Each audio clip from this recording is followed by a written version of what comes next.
तालुक्यातील करंजाळा येथील गोदावरी नदीवरील कोरड्या पडलेल्या जोगलादेवी बंधाऱ्यात जायकवाडीच्या डाव्या कालव्यातून पाणी सोडण्यात यावं या मागणीसाठी 7 ते 8 गावातील शेतकऱ्यांनी एकत्र येत डाव्या कालव्याच्या सीआर गेटवर धरणं आंदोलनाला सुरुवात केली।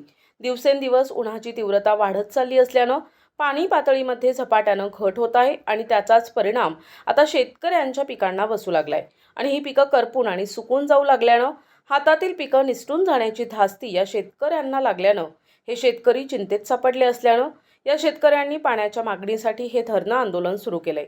दरम्यान आज संध्याकाळपर्यंत पाणी सोडलं नाही तर उद्यापासून याच ठिकाणी सर्व शेतकरी उपोषणाला बसणार असल्याचाही इशारा यावेळी शेतकऱ्यांनी दिलाय। मागच्या आठवड्यामध्येच पाणी सोडतो असा शब्द दिला।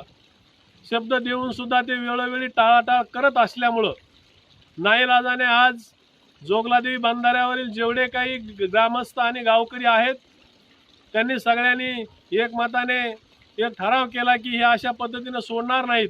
म्हणून आज आम्ही हे जी सीआर गेट आपल्याला करंजाळा येथील दिसत आहे या गेटच्या माध्यमातूनच पाणी सोडण्यात येतं म्हणून या ठिकाणी धरणे आंदोलन करण्याकरता जवळपास 8 ते 10 गावातील सर्व ग्रामस्थ या ठिकाणी आलेले आहेत।